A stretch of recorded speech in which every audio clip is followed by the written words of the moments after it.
हरे कृष्ण सभी बच्चों को। ठीक है, आज आपकी नेक्स्ट क्लास है। लास्ट क्लास में हमने जो क्वेश्चन किए थे मैं उससे आगे के क्वेश्चन लेकर आया हूँ आज। ठीक है, और ऐसे ही कंटिन्यू हमारी क्लास चलती रहेंगी। आप बेफिक्र रहना, जैसे ही एनटीपीसी एग्जाम आने तक मैं आपका पूरा ऑटोमेटिक खत्म करा दूंगा।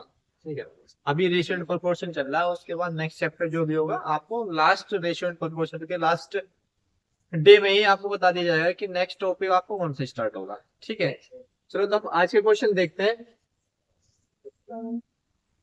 फर्स्ट क्वेश्चन है आपका, बी अपॉन ए बराबर 0.25 then 2a minus b upon 2a plus b plus 2/9, ये फाइंड करना है आपको।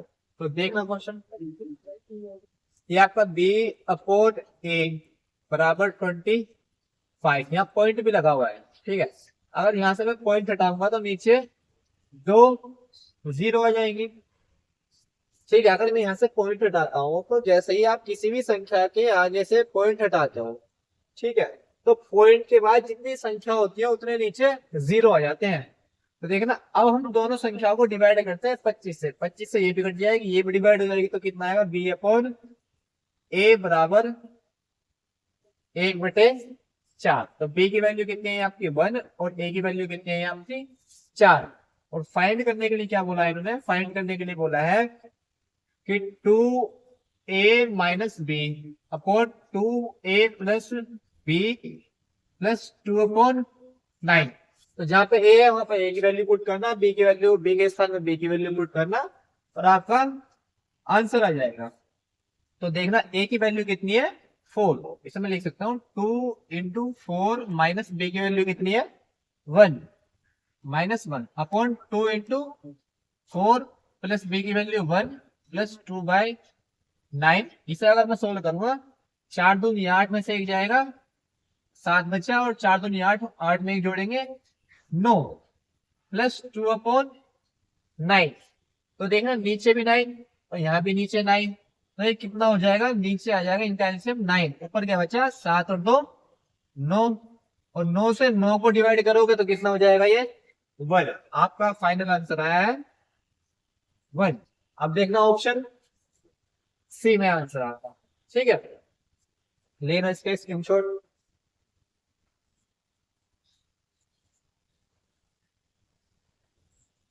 देखना नेक्स्ट क्वेश्चन, यदि a/b बराबर 3/4 और b/c बराबर 6/5 हो तो a रेशो ब्रैकेट में a प्लस सी क्या होगा। ठीक है, a रेशो ब्रैकेट में a प्लस सी का मान बताना है आपको। ठीक है, then what will be, a ratio bracket में a प्लस सी की वैल्यू फाइंड करनी है हमें। तो देखना हम कैसे करेंगे इस क्वेश्चन को। इन्होंने दिया है a/b बराबर 3/4, और दूसरा सेकंड रेशो क्या दिया हुआ है इन्होंने, b/c बराबर 6/5। यहां से आपको a की वैल्यू निकालनी है, b की वैल्यू निकालनी है, और c की वैल्यू निकालनी है। तो देखना इन तीनों की हम वैल्यू कैसे निकालते हैं। जब आपके पास दो अनुपात दिए हो कि a अनुपात b और दूसरा अनुपात हो b अनुपात c, और तीनों की वैल्यू आपको a b और c तीनों का अनुपात फाइंड करना है, तो कैसे करते हैं हम इसे, उल्टा इन बनाते हैं। उल्टा इन कैसे, इस 3 की मल्टीप्लाई तो करना 6 में, तो कितना हो जाएगा 6 3 जा 18, और इस 6 की मल्टीप्लाई करना 4 में, तो 6 4 जा 24, और इस 4 की मल्टीप्लाई करना 5 में, तो कितना हो जाएगा 4 5 जा 20। अगर ये किसी भी एक नंबर से डिवाइड हो रहे हैं तो करना, अगर डिवाइड नहीं हो रहे तो रुक जाना। मतलब तीनों एक ही नंबर से डिवाइड होने चाहिए। अगर इसे मैं 2 से डिवाइड करूंगा तो इसे भी 2 से डिवाइड करना पड़ेगा मुझे, और इसे भी 2 से डिवाइड करना पड़ेगा मुझे। तो देखना हो रहे हैं 2 से डिवाइड हो रहे हैं तीनों, ये 2 9 जा 18, और 12 2 जा 24, और 10 2 जा कितना होते हैं 20। तो a की वैल्यू आपकी आई है कितनी 9, b की वैल्यू आई है 12, और c की वैल्यू आई है आपकी 10। और फाइंड करने के लिए इन्होंने क्या बोला है कि आपको फाइंड एक्चुअल में करना क्या है। तो आपको फाइंड करना है ए सॉरी ए रेशो ब्रैकेट में ए प्लस सी। तो ए की वैल्यू कितनी है आपकी 9।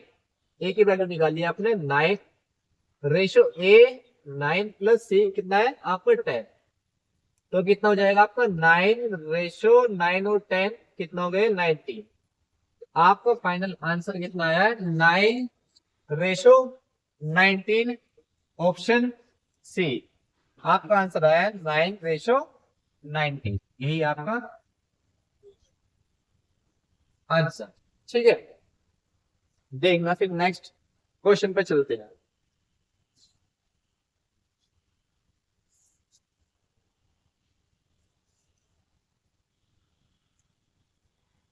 पढ़ना बच्चों इस क्वेश्चन को।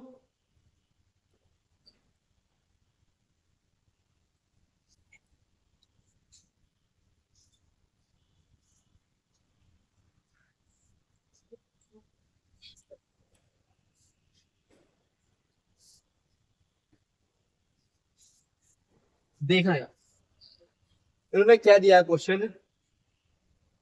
Krishna has some coins of ₹1 50 and 25 पैसे in the ratio of 1/4 ratio 1/2 ratio 1/2. If the number of 25 paise coins is 100, then what is the total amount that Krishna has? Hindi में देखना क्वेश्चन को। कृष्णा के पास 1/4 अनुपात 1/2 अनुपात 1/2 के अनुपात में ₹1 50 25 पैसे के कुछ सिक्के हैं। यदि 25 पैसे के सिक्कों की संख्या 100 है तो कृष्णा के पास मौजूद कुल धनराशि कितनी है। तो कृष्णा के पास टोटल धनराशि कितनी है ये बताना आपको। तो आओ इस क्वेश्चन को देखते हैं। देखना कोई व्यक्ति है, एक लड़का है कृष्णा, और कृष्णा के पास कुछ पैसे हैं। और वो पैसे मतलब जैसे हमारे पास पैसे होते हैं, मेरे जेब में पैसे हैं, मैं मान लेता हूँ मेरी जेब में 500 रुपए है, ठीक है। उसमें 500 के अब ये थोड़ी ना पता है कि 500 का एक ही नोट है या 100 के 5 नोट है या 200 के 2 और 100 का है या 50 के है 10 के या 20 के है, एक के सिक्के हैं, दो के, मतलब कुछ भी हो सकता है। जो भी आपकी करेंसी होती है वो ₹1 का 2 का 3 का 5 का 10 का 20 का 50 का कुछ भी, ठीक है। ऐसे इस क्वेश्चन में दिया है कि कृष्णा के पास कुछ पैसे हैं और उन पैसों जो उसके पास धनराशि है, जो उसके पास अमाउंट है, वो अमाउंट किस करेंसी में कितने कितने रुपए के सिक्के के रूप में है। वो उसके पास ₹1 के सिक्के हैं, 50 पैसे के सिक्के हैं, 25 पैसे के सिक्के हैं, ठीक है। ₹1 कोइन है कुछ तो उसके पास, और कुछ कॉइन्स 50 पैसे के हैं, कुछ कॉइन्स 25 पैसे के हैं, ठीक है। कृष्णा के पास जो पैसे हैं, कॉइन्स हैं, वो किस किस रूप में है। उसके पास ₹1 के सिक्के हैं और उसके पास 50 पैसे के सिक्के हैं और उसके पास 25 पैसे के सिक्के हैं। 3 तरह के कॉइन्स है उसके पास। ₹1 कॉइन है उसके पास, 50 पैसे कॉइन है उसके पास, और 25 पैसे में 25 पैसे कॉइन्स है उसके पास। और इन तीनों का जो अनुपात दे रखा है, इन तीनों का अनुपात कितना है। इन तीनों का अनुपात है उसका 1/4। ₹1 के सिक्के हैं उसकी जेब में 1/4, 50 पैसे के सिक्के हैं 1/2 और 25 पैसे के सिक्के हैं 1/2। और आपको मैं एक बात बताऊं, कभी भी हम अनुपात को फ्रैक्शन में नहीं रखते हैं। अगर कोई फ्रैक्शन आ जाता है, फ्रैक्शन मींस अपोन में अगर बटे में कोई संख्या आ जाती है तो उसे हमें काटना पड़ता है। अनुपात में कभी भी संख्या नीचे नहीं होती है, अगर आ जाती है तो उस संख्या को हमें काटना पड़ता है, डिवाइड करना पड़ता है, ठीक है। अब हमें नीचे से 4 2 और 2 खत्म करना है, ठीक है। तो ये खत्म करने का क्या तरीका है, ठीक है।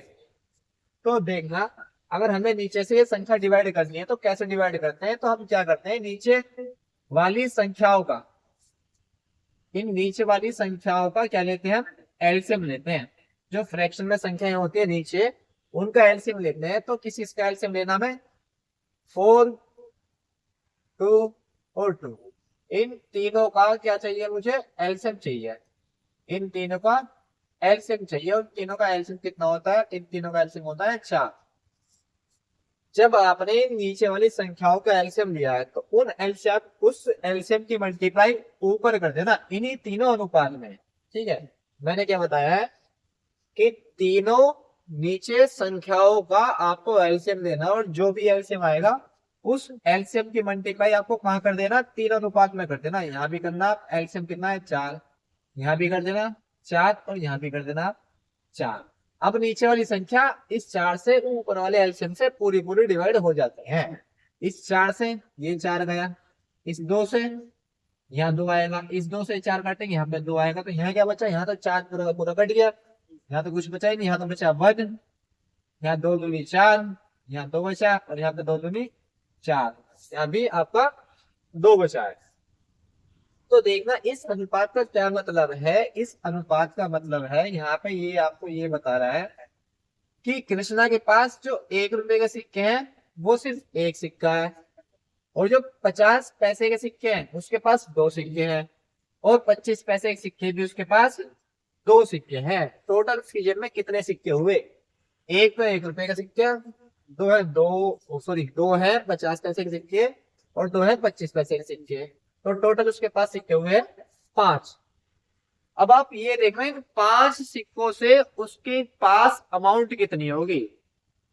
ये तो है सिक्के आपके पास, मैं यहाँ पे लिख रहा हूं, ये जो है उसके पास क्या है, ये है सिक्के, ये है सिक्कों की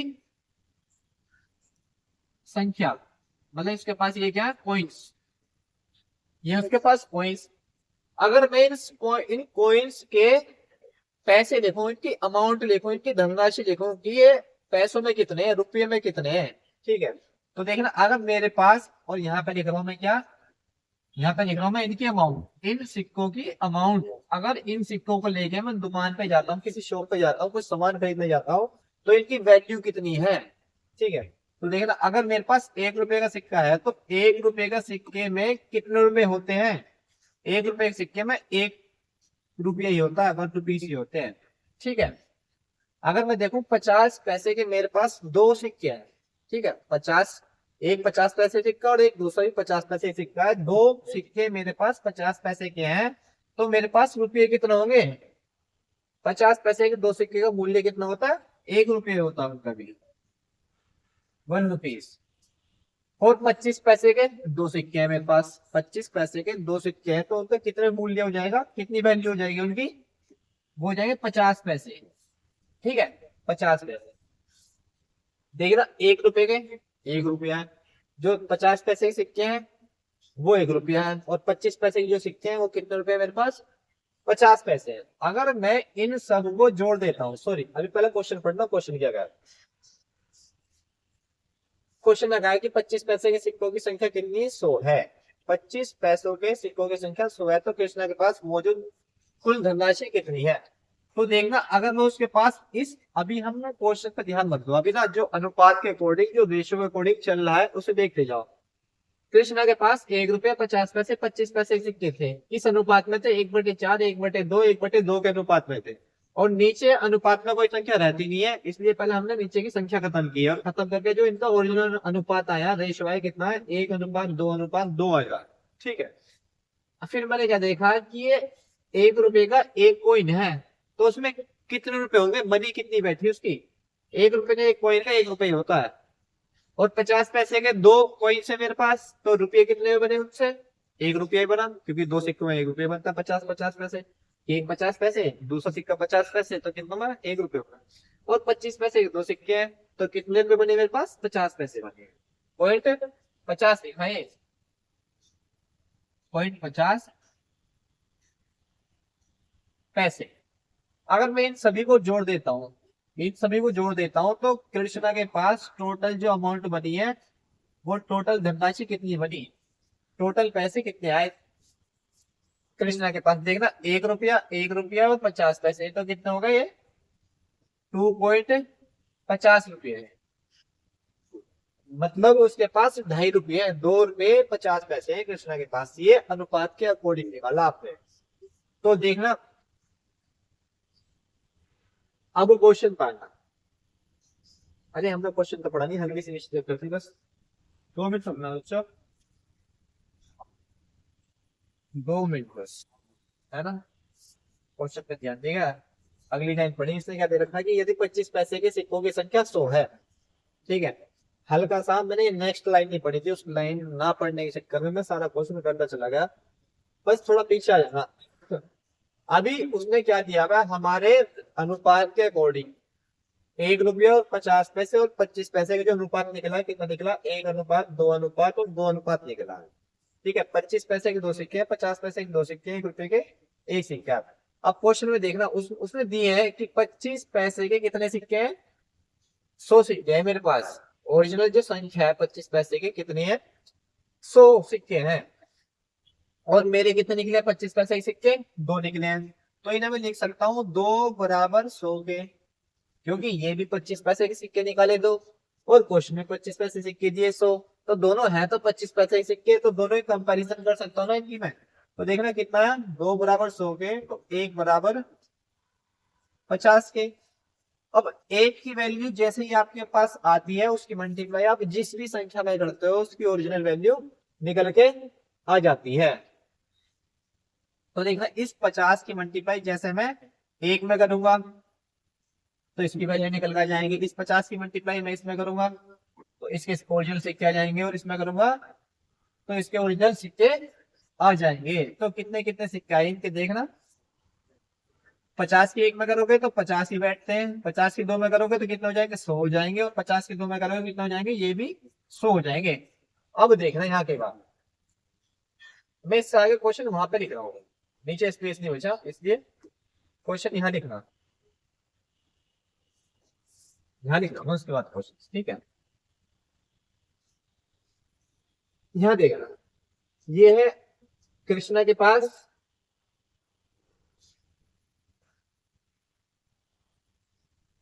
1 रुपए के सिक्के, 1 रुपीज, और ये 50 पैसे के सिक्के, और ये है 25 पैसे के सिक्के। 1 रुपए के सिक्के कितने उसके पास,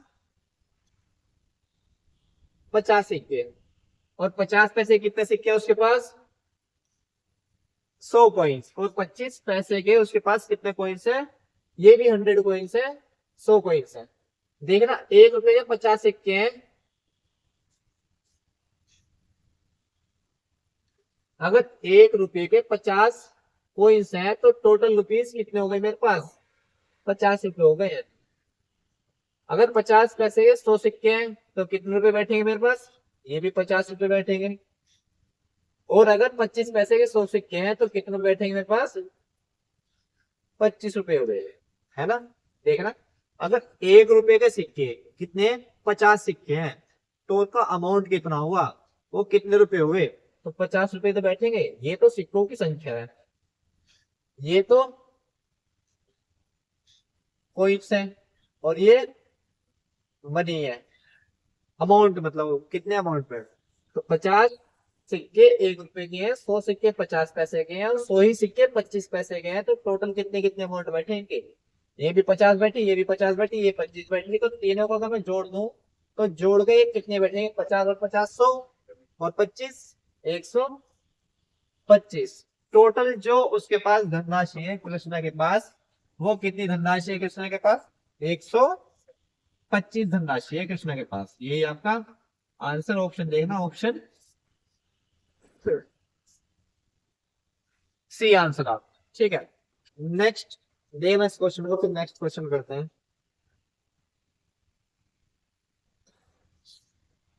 थोड़ा क्वेश्चन ये लेंथ था, कैलकुलेटिव था, समझाने के लिए आपने इतना सारा करना पड़ा, ऐसे ही होता है ये क्वेश्चन। अगर इसे शॉर्ट करने की कोशिश करता तो आपको फिर समझ नहीं आता, थोड़ा एक्सप्लेनेशन में ना लिखना पढ़ाइए, ज्यादा से ज्यादा, और टाइम भी लगता है। जैसे प्रैक्टिस करते रहोगे तो आप 2-3 लाइन में से कर दोगे बेफिक्र है ना, रिवीजन करते रहो आप क्वेश्चन का। नेक्स्ट देखना क्वेश्चन क्या है कि एक बैग में, पहले इंग्लिश में देखना, अ बैग कंटेन्स 50 पैसे, 25 पैसे एंड 10 पैसे coins in the ratio 9, 5, 6। The total amount of being rupees 317.5, find the number of 25 पैसे कॉइन्स। ठीक है, हिंदी में देखना इस क्वेश्चन को एक बार। एक बैग में भरे 50 पैसे के, 25 पैसे के और 10 पैसे के सिक्कों का अनुपात 9:5:6 है, जिनकी कुल धनराशि 317.5 रुपए है। तो 25 पैसे के सिक्कों की संख्या ज्ञात कीजिए। ठीक है, कुछ कुछ क्वेश्चन ये पहले वाले क्वेश्चन की तरह ही है, पर हल्का सा चेंज दे रखा है। वो हल्का सा चेंज क्या दे रखा है, पहले वाले क्वेश्चन में तो उसने कॉइन्स की संख्या दी थी।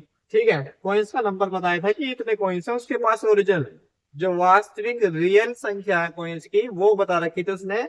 पहले वाले क्वेश्चन में क्या दिया था कि सिक्कों की संख्या देकर रखी थी इसमें, लेकिन इस वाले क्वेश्चन में सिक्कों की संख्या नहीं दी है, धनराशि दी है। सिक्कों की संख्या तो उसने पूछी है, बतानी है कि सिक्कों की संख्या बताओ। पहले वाले क्वेश्चन में सिक्कों की संख्या देके, सॉरी हाँ, सिक्कों की संख्या देके धनराशि पूछी थी। इसमें धनराशि देके कॉइन्स की संख्या पूछेगी, कॉइन्स की संख्या बताओ कितनी है। वरना क्वेश्चन सेम ही है, पैटर्न भी वही है, करने का तरीका भी वही है, सेम वैसे ही है। बस क्या पूछा है इस बार, क्या पूछ लिया है कि सिक्कों की संख्या बताओ कितनी है। चलो देखते हैं इस क्वेश्चन को। एक बैग है कोई, मैं मान लेता हूं ये रहा आपका बैग। ज्यादा छोटा हो गया बैग, थोड़ा बड़ा होता ना, क्योंकि इसके अंदर कितने बड़ी रकम है, बड़ी अमाउंट है 317 रुपए। इसके अंदर जो अमाउंट है वो कितनी है, 317। ये एक बैग है, मनी बैग। इसमें जो पैसे हैं है ना, वो किस किस करेंसी, मतलब करेंसी बोला किस किस कॉइन्स में है, उसके अंदर कितने कितने कॉइन्स हैं। 1 रुपए के सिक्के हैं, 25 पैसे के सिक्के हैं, 50 पैसे के हैं, 5 रुपए का सिक्का है या 10 रुपए का सिक्का है। वो सब इन्होंने दिया हुआ है कि एक बैग में भरे 50 पैसे 25 पैसे, 50 पैसे के सिक्के हैं इसके अंदर, इसके अंदर 50 पैसे और 25 पैसे और 10 पैसे के सिक्के हैं, और टोटल अमाउंट कितनी है, 317.5। टोटल अमाउंट अगर सबको मैं जोड़ देता हूँ, 50 पैसे 25 पैसे 10 पैसे सिक्कों को मैंने काउंट किया और जोड़ा, टोटल अमाउंट ही बैठी कितनी, तो टोटल अमाउंट कितनी है, 317.5 है टोटल अमाउंट। ठीक है, इसके बाद देखना क्या बोला है, इस बैग में जो इन सिक्कों का रेशो है, अनुपात है, वो कितना कितना है। इस बैग में जो अनुपात है किस किस का, इन सिक्कों का, किस किस सिक्कों का, 50 पैसे, 50 पैसे के सिक्के कितने इस बैग में, 25 पैसे के सिक्के कितने इस बैग में, और 10 पैसे, ये 25 पैसे और ये 50 पैसे। इनके सिक्कों की संख्या का अनुपात दिया हुआ है इन्होंने, कितना दिया हुआ है कि जो 50 पैसे के सिक्के हैं वो सिक्के 9 है। ये सिक्कों की संख्या लिखी है मैंने यहाँ पे, ठीक है, ये सिक्कों की संख्या है कि 50 पैसे कितने सिक्के हैं, 9 सिक्के हैं, और 25 पैसे कितने सिक्के हैं, 5 सिक्के हैं, और 10 पैसे कितने सिक्के हैं, 6 सिक्के हैं। सभी सिक्कों की संख्या दी हुई है ना। तो अब देखना, ध्यान से समझना यहाँ पर, उससे तो बहुत इजी क्वेश्चन है, पहले वाला थोड़ा लैग थे, कैलकुलेटिव है खाओ। अब इस क्वेश्चन में देखना, ये तो लिखे है मैंने क्या, ये लिखे हैं मैंने सिक्के, कॉइन्स, सिक्कों की संख्या है ना, ये सिक्कों की संख्या है।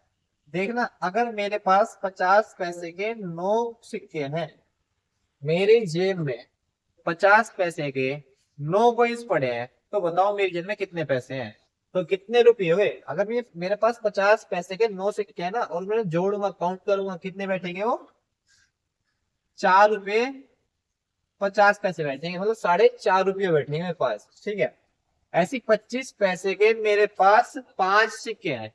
ठीक है, 25 पैसे के 5 सिक्के हैं, तो बताओ कितने रुपए बैठे मेरे पास। मेरे पास बैठेंगे 25 पंजे 100,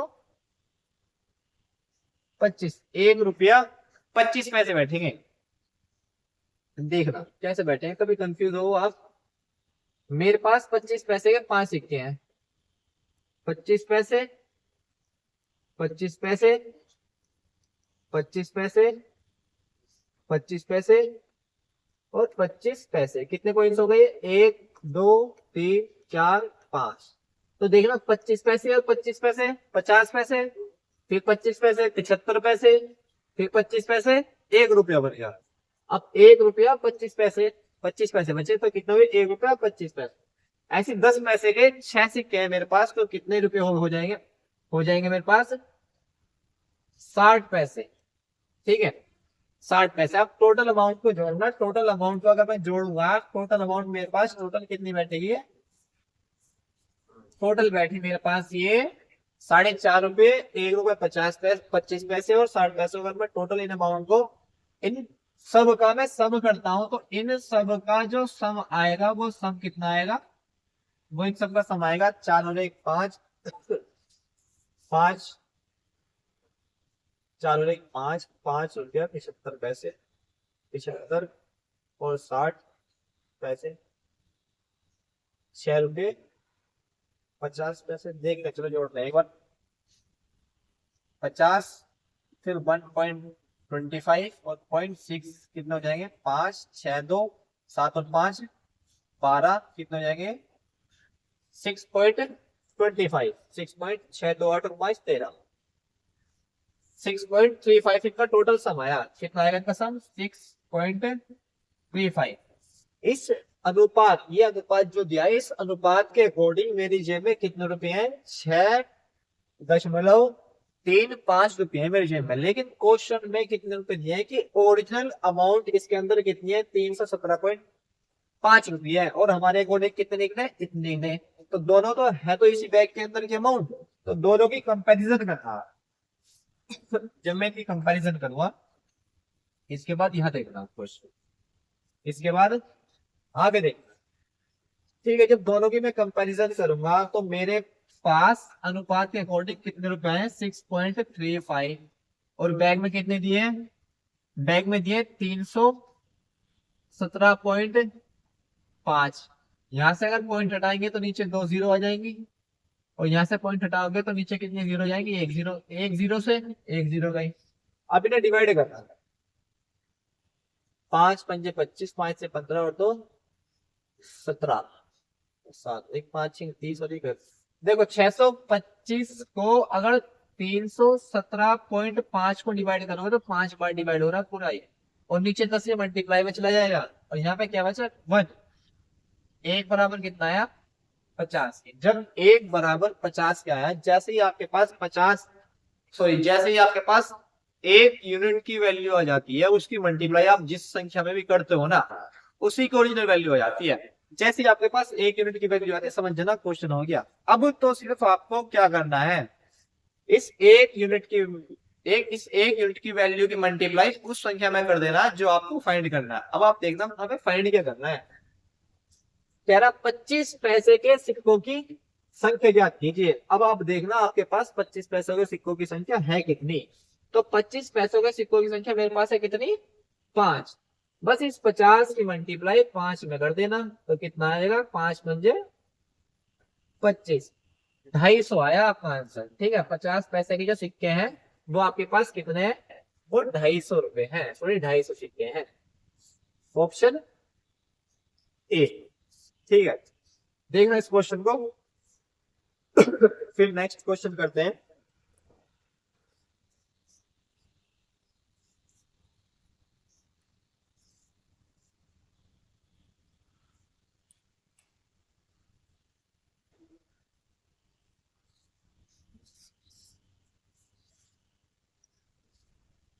देखना नेक्स्ट क्वेश्चन, नेक्स्ट है आपका, if rupees 825 is divided into 3 parts in the ratio of 1/3 ratio 4/9 ratio 3/4, then what will the first part? Hindi में देखना, यदि 825 रुपए 1/3 अनुपात 4/9 अनुपात 3/4 के अनुपात में 3 भागों में बांटा जाता है, तो पहला भाग कितना है। देखना इस क्वेश्चन को, उसने जो राशि दी है, अमाउंट दी है, कितनी दी है, 825। अब इस 825 को मुझे कितने भागों में डिवाइड करना, 3 भागों में डिवाइड करना। वो 3 भाग कौन कौन से हैं, एक तो है आपका 1/, एक आपका 1/3, दूसरा आपका 4/9, तीसरा आपका 3/4। इन चारों अनुपात में आपको डिवाइड करना। तो देखना 1/3, 4/9 और 3/4। और अभी लास्ट क्वेश्चन मैंने आपको बताया है कि हम रेशो में, अनुपात में कोई सी भी संख्या फ्रैक्शन में नहीं छोड़ते हैं। नीचे हम कोई सी भी संख्या नहीं छोड़ते हैं, अगर आ जाती है उसे हमें हटाना पड़ता है, काटना पड़ता है, डिवाइड करना पड़ता है। ठीक है, और डिवाइड करना कैसे बताया है कि नीचे दी गई संख्याओं का क्या लेना, एलसीएम लेना, उस एलसीएम की मल्टीप्लाई ऊपर कर देना। जैसे ही आप एलसीएम की मल्टीप्लाई ऊपर करोगे तो नीचे वाली संख्याएं कट जाएंगी। तो 4 9 3, 4 9 और 3, इन तीनों का क्या चाहिए मुझे, इन तीनों का चाहिए मुझे एलसीएम, इन तीनों का चाहिए एलसीएम। और इन तीनों का एलसीएम कितना होता है, 3 9 और 4। इन तीनों का एलसीएम होता है कितना, 36।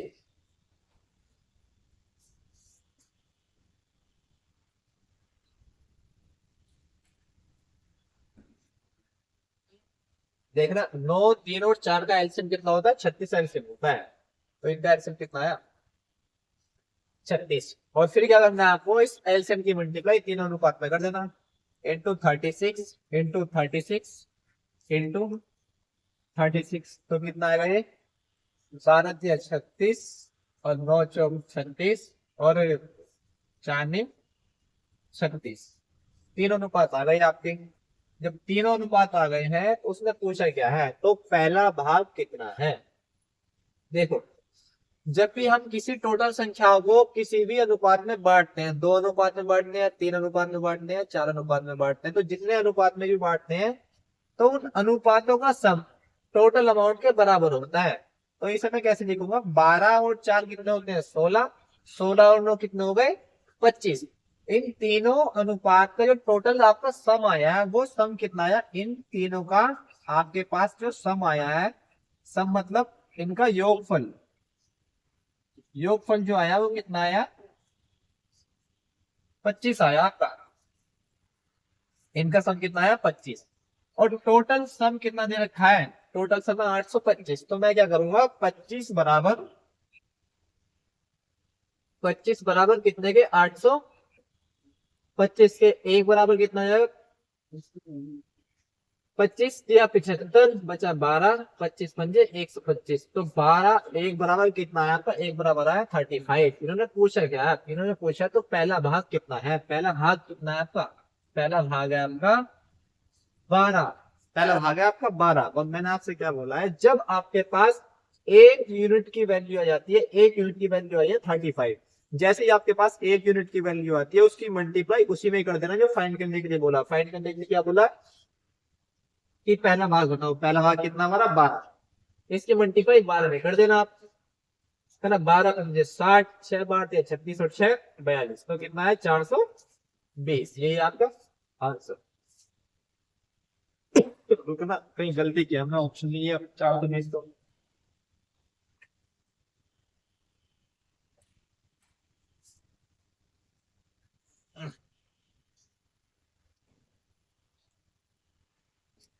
देखना यहाँ गलती किया हमने।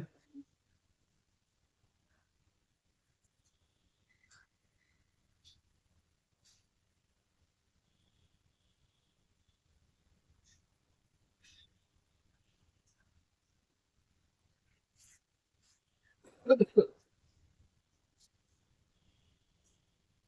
एक बार दोबारा पढ़ते क्वेश्चन को। 825 पर टोटल अमाउंट है, इन्हें किस रेशो में बांटना, 1/3, 4/9, 3/4 में आपको विभाजित करना, डिस्ट्रीब्यूट करना, डिवाइड करना है। ठीक है, तो मैंने क्या बोला, अगर फ्रैक्शनल संख्या आ जाती है तो नीचे की संख्या को डिवाइड करना पड़ता है हमें। तो कैसे डिवाइड करते हैं कि नीचे वाली संख्याओं का एलसीएम लेते हैं, 9 और 3, 9, 3 और 4, इन तीनों का एलसीएम कितना आएगा? 36 आएगा। ठीक है, 36 को अगर मैं तीन, अब 36 के बाद क्या करना है? एलसीएम लेने के बाद, एलसीएम लेने के बाद तीनों अनुपात में उनके एलसीएम की मल्टीप्लाई करते हैं। यहाँ पे 36 से मल्टीप्लाई करें, कितना आएगा? अगर 36 को 3 से डिवाइड करेंगे, कितना आएगा? 3 1 जा 3, 3 2 जा 6। 36 को 9 से डिवाइड कर दे,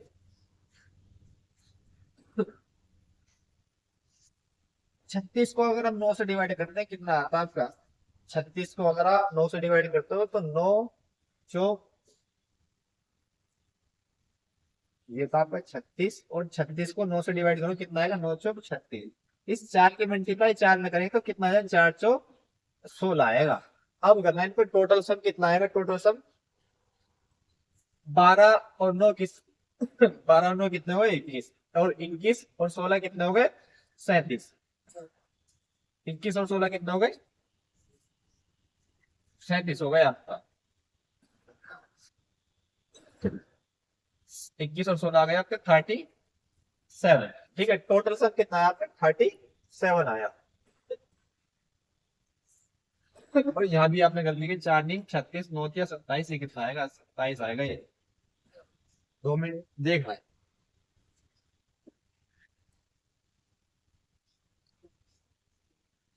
देखना बच्चों, और कितना कितना आया था ये?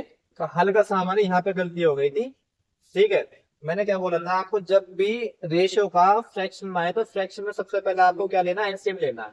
तो नीचे संख्या क्या है? 3 9 4 है ना, 3 9 4, और 3 9 4 का एलसीएम कितना होता है? 36। फिर उसके बाद आपको क्या करना है? 36 जो एलसीएम आया, इन तीनों संख्या में उसकी मल्टीप्लाई करना, और जब मल्टीप्लाई करोगे तो तीनों संख्या ये डिवाइड हो जाएगी। यहाँ से 3 भी डिवाइड हो जाएगा, 9 भी हो जाएगा, 4 भी हो जाएगा। तो कितना होता है? 12 या 36, यहाँ 12 आएगा, 9 चौक 36, और 4 चौक 4 4 जा 16, और यहाँ से 4 से आप 36 को डिवाइड करो, कितना आएगा? 9 आएगा, और 9 की मल्टीप्लाई 3 में करोगे तो ये कितना हो जाएगा? जैसे ही आपने 9 की मल्टीप्लाई 3 में करा तो कितना? 9 3 जा 27। अब इन तीनों का सम करना, इन तीनों का सम कितना आएगा आपका? इन तीनों का योगफल कितना आया? 12 और 16 28, 28 और 27 55, 55 आया आपको। इन तीनों का सम कितना है? 55 आया। अब देखना इसके बाद आपके अकॉर्डिंग, रेशो के अकॉर्डिंग जो आया, इन तीनों संख्याओं का सम कितना आया? तीनों भागों का 55 आया। लेकिन संख्या में, इस क्वेश्चन में ओरिजिनल इनका सम कितना दे रखा है? 825। तो हम क्या करेंगे? अब दोनों की कंपेयर करेंगे। 55 बराबर 825, तो एक बराबर कितना हो जाएगा? ये 55 से अगर मैं 825 को डिवाइड करूंगा तो कितनी बार डिवाइड होगा ये? देखना, अगर 15 से डिवाइड करता हूं तो पूरा डिवाइड हो जाएगा ये। अगर 15 की मल्टीप्लाई में 55 में करता हूं तो कितना आएगा? 825 आएगा। और अभी मैंने आपको बताया, जैसे ही आपके पास 1 यूनिट की वैल्यू आती है, जैसे ही आपके पास 1 यूनिट की वैल्यू आती है, तो उसकी मल्टीप्लाई आप जिस संख्या में करते हो ना, तो उसी की ओरिजिनल वैल्यू आपके पास आ जाती है। आपके पास 1 यूनिट की वैल्यू कितनी आई है? 15। अब ये देखना, क्वेश्चन में फाइंड करने के लिए क्या बोला है? इस 15 की उसी में मल्टीप्लाई कर देना, आपका आंसर आ जाएगा।